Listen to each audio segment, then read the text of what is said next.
মনসা পুজো। জয় মা মনসা দেবীর জয়, জয় মা মনসা দেবীর জয়, জয় মা মনসা দেবীর জয়।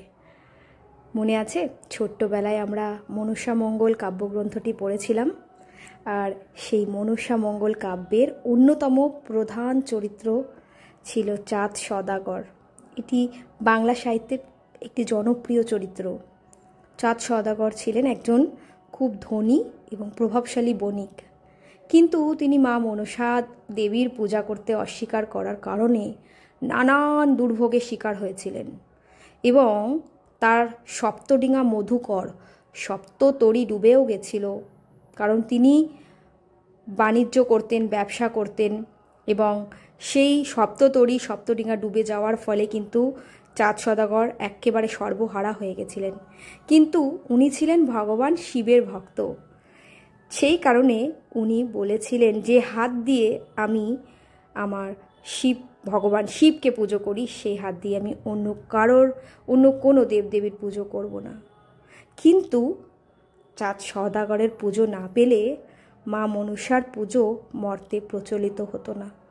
সেই কারণে কিন্তু মা তাকে নানানভাবে তার পুজো করার জন্য বলতে থাকেন, কিন্তু উনি কিছুতেই রাজি হয় না। তারপর উনি নতি স্বীকার করেছিলেন ওনার পুত্রবধূ বেহুলার কাছে। সেই মনসামঙ্গল কাব্যগ্রন্থের আরেকটি গুরুত্বপূর্ণ অংশ হল পুত্র লক্ষিন্দর এবং পুত্রবধূ বেহুলার গল্প। বেহুলা তার স্বামীর জীবন বাঁচাতে মা মনসা দেবীর পুজো করতে বাধ্য হন এবং মা মনসা দেবী কিন্তু বেহুলার কাছে পুজো পাওয়ার পরে তারপরে চাঁদ সওদাগরের কাছে পুজো পান।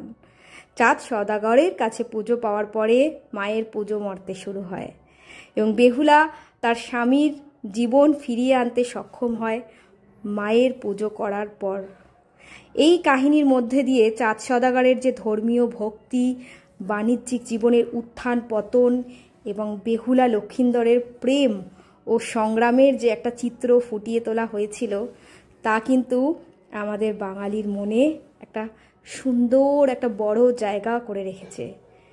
চাঁদ সওদাগর কিন্তু ছিলেন প্রাচীন চম্পকনগরের একজন প্রসিদ্ধ বণিক এবং তিনি ছিলেন ভগবান শিবের একনিষ্ঠ ভক্ত, কিন্তু তিনি ভীষণভাবেই একগোয়ার ছিলেন।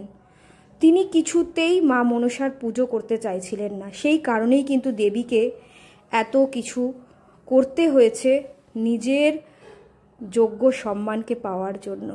জয় মা মনসা দেবীর জয়, জয় মা মনসা দেবীর জয়, জয় মা মনসা দেবী।